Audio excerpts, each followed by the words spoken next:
legends in music.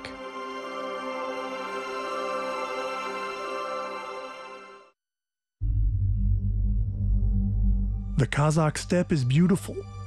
The free wind shakes the steppe blossoming grasses, and the blue transparent lakes reflect the floating clouds like a mirror. The snowy peaks of the Rocky Mountains sparkle in the sun. The fingers gently touch the strings of a dumbra, and the melody spills across the plain. The strikes on the strings become stronger, and now the horses are galloping across the steppe in frenzied rhythm. The Kuishi tells his story without words. Only the dumbra knows what it's about. The reconstructed images of famous Kuishis alternate playing their works. Kormangazi, Daulet Kiri, Tatimbet, Kazangap, and Dina Nurpeisova.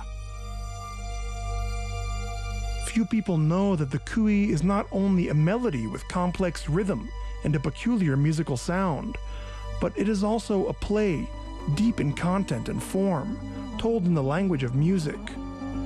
The kui reflects the state of the soul and the experience of a person, their joy and pain, and reflections on the meaning of life. The tradition of this art includes an oral narrative, the content of the kui, and the occasion by which it is written. Therefore, the performer, before playing it, gave explanations about the history and the theme. But over time, oral creativity has forever separated from instrumental performances, and only a few performers accompany their play with preliminary stories. Created by more than one generation of musicians, kuis reveal the subtle feelings of the human soul and nature, reflecting as well as possible the complex spiritual world of the Kazakh people. And if we could find out what the dumbra is singing about, what story is embedded in the kui, then our imagination would enrich this melody with even greater meaning. Usually there are several interpretations of a kui, and we will talk about one of them, recreating the story that the kuishi put to it. Perhaps we will become closer to this music, to this unique creativity, which is so characteristic of the depth of thought, feeling, and the perfection of musical accompaniment.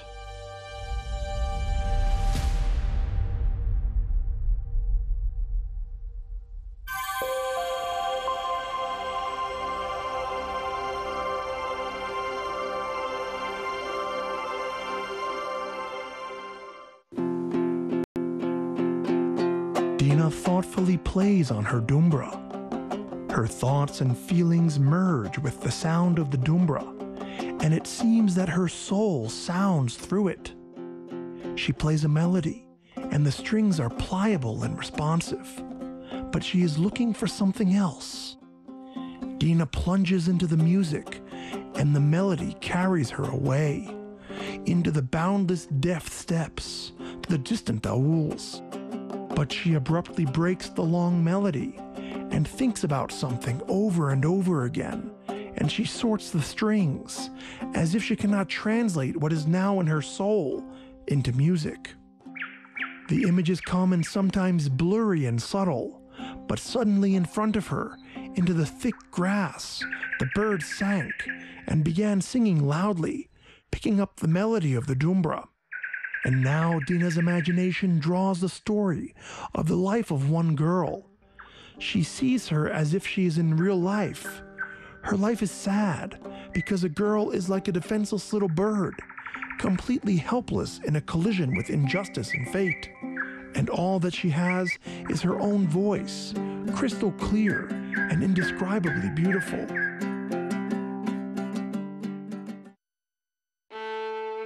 Two people walked along the path. One swarthy black-haired led his horse, and he was dressed in an embroidered robe trimmed with fur, and his clothing with confident eyes revealed the identity of a rich man. His name was Dalbai. The other was dressed in simpler clothes, but he was arrogant, trying to show his noble origin with all his important appearance. Along with him, rearranging his long legs, a camel was walking. They were talking about the prices for livestock, about the coming winter, about the pastures that were meager on succulent grass. "Ah, here and behind this hill is mine and the aoul," exclaimed the companion, trying as quickly as possible to end the unpleasant conversation for him. "You would go with me, but I'm in a hurry home. Maybe you'll come to rest with me? You have somewhere else to go for a long time, huh?" No, thank you, but next time I'll visit you. I'm in a hurry. Business doesn't like to wait." "Well, as you know, Daolbai, I'll meet you next time at the bazaar."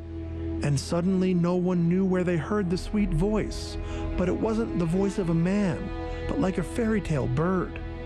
"What is it?" said Daolbai, turning his head. "What?" answered his companion. "Yes, what are you? Don't you hear? This voice, it's so wonderful." "Ah, now I hear it. So not only one girl from our village can sing, Adia is her name, but everyone calls her the nightingale, Bulbul." Daolbai sharply stopped his horse, pulling the reins, and exclaimed, "I want to see this nightingale." "I'm in a hurry, my brother, but if you want to see her, then turn off the road over there," said the companion, and he pointed to a small path. "There is the yurt, and I'll go home." They said goodbye and exchanged pleasantries. The companion went along the road, and Daolbai went up to the low tree and tied his stallion there, giving him the opportunity to rest and to pinch the green leaves. And he turned off the road and went to a voice pouring like honey. The closer he approached, the brighter and purer the voice sounded.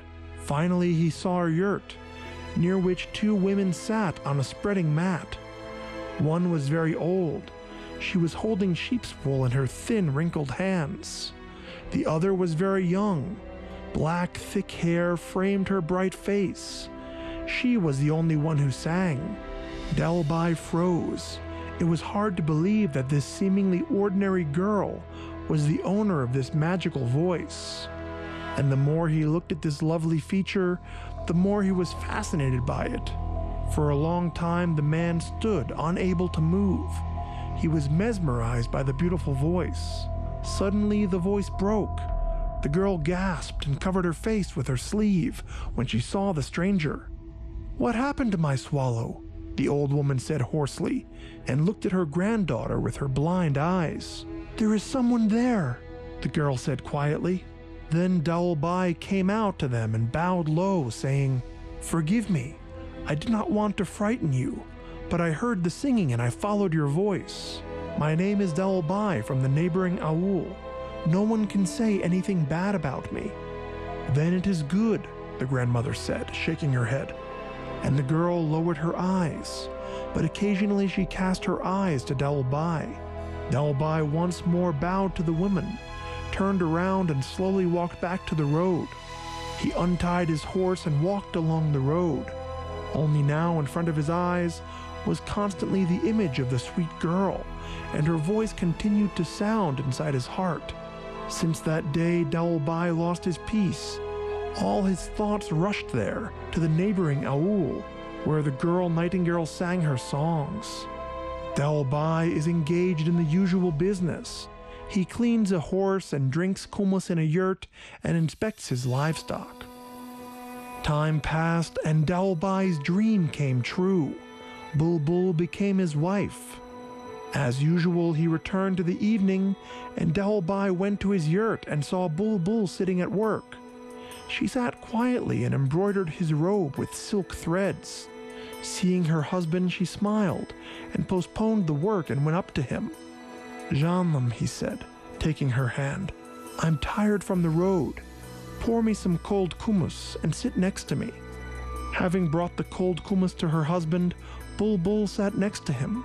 "Sing to me, my light, and I'll take the kobus and I'll play along with you. You know your voice for me is like honey." From the tender words of her husband, Bulbul blushed, and she started to sing a beautifully sad song. Daolbai sat and listened to the enchanting song of his wife, masterfully leading the bow over the strings, closing his eyes in bliss.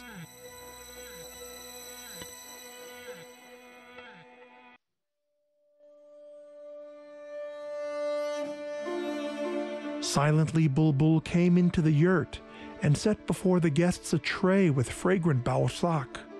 Today they had guests, the respected Aksakal and his older son. The men spoke noisily among themselves, arguing about something. The Aksakal finished a bowl of cold kumus and reached for the nearby dumbra. The strings trembled and he sang.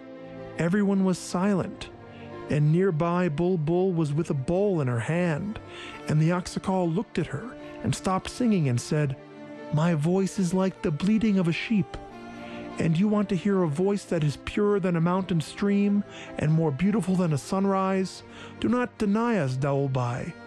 Balam, allow Bulbul to sing." Silently he lowered his eyes, and he understood that he would not be able to refuse the respectable Aksakal. It was quiet and everyone was waiting for his answer. "Let it be," he said quietly. The Aksakal again touched the strings of the dumbra, and the crystal voice filled the yurt, and all the guests opened their mouths and listened to Bulbul. The face of Daulbai became red. He looked at the faces of all the men, inflamed with the singing, and black jealousy and anger boiled in him. "Enough," he shouted loudly, but after coming to his senses he said, softening, "While we listen to these nightingale trills, the hot band gets cold, covered with fat." Bulbul sharply stopped and bowed to the men and jumped out of the yurt. All of the guests felt uncomfortable. After the departure of the guests, Bulbul tidied up the yurt, and the husband approached her and roughly grabbed her by the shoulders, sharply unfolding and hissing in anger. "Why did you sing for them? After all, you are my wife." "You let me. I just wanted to help you." "No," Daulbai exclaimed. "You should have left the yurt, and you began to sing instead, as if you were forgetting that you are a married woman. Henceforth, do not dare to sing any more to someone else. I forbid you. Your voice must be heard by only me." "It shall be as my husband wants," Bulbul said quietly, and tears of resentment came from her eyes.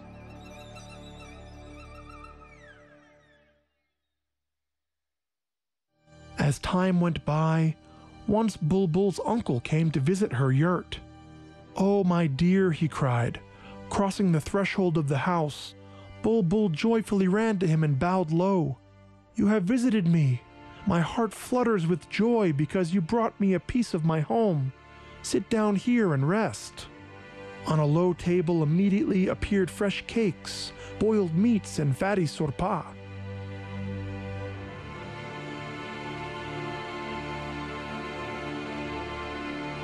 "Well, daughter, I've rested, so soon I need to get going. Only now, so long as I have not heard your voice, please sing to me, Bulbul." She heard these words and flushed, but it was an embarrassing thing for her to confess to her uncle that her husband had forbidden her to sing. "I'm sorry, uncle, but I cannot sing for you. I'm sick, you know. I'm afraid that maybe we will never see each other again." Bulbul's heart quivered with these words. She sang so gently that tears of joy flowed over the man's sunken cheeks. Time flew by like an instant until her uncle had to go. They exchanged warm words, and having said goodbye, her uncle left the yurt. Only as the uncle left the village, he bumped into Daulbai, who was spurring his horse. They recognized and greeted each other cheerfully. "Well, son, I am glad that your cauldron is always full of meat, and so the cattle will be good. And in your yurt it is warm and clean. She has become a good hostess, our Bulbul. And how lucky you were that she came out with such beauty. And well, a voice such as that made tears drip from my eyes when she sang to me." "So she sang to you?" Daulbai said, and he felt his heart tighten in his chest. "Yes, I asked her." Not listening to the speech of the Aksakal, he struck his horse with a stick, and the stallion's hooves dug into the dust. The Aksakal blinked his eyes, but didn't understand what had happened. Daulbai lashed his horse with a whip, and the wind whistled in his ears, and anger and fury fought in his chest with such force that it seemed to him that his heart would burst. How could she? How? She doesn't listen to me. No, I will never forgive her. I will never forgive. And the horse stopped dead near the yurt, not remembering himself from the anger, until he crunched the handle of the tape in his hands. He ran home and waved at the frightened bull. One by one, he struck blows on the tender body of his wife. She tried to scream, but she couldn't say a word. Only groans spread throughout the village. Dalbai kicked Bulbul out of the house, and she returned to her parents. Adial lost forever her magical voice, and no one ever heard the sweet singing of the nightingale. But everyone called her Bulbul still, remembering how the songs from her lips used to sound.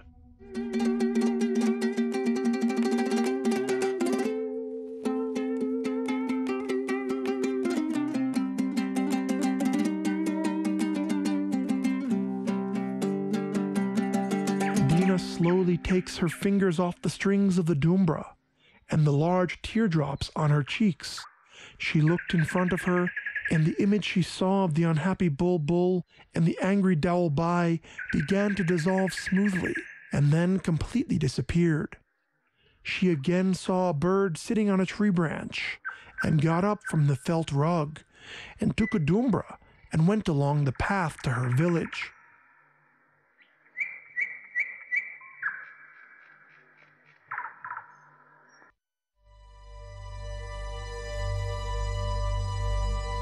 The kui of Dina Nurpeisova has and always will be of great interest. After all, they represent the truly inexhaustible treasury of folk wisdom. Now, as before, works by the famous composer are performed by musicians, continuing to reveal the uniqueness of her work.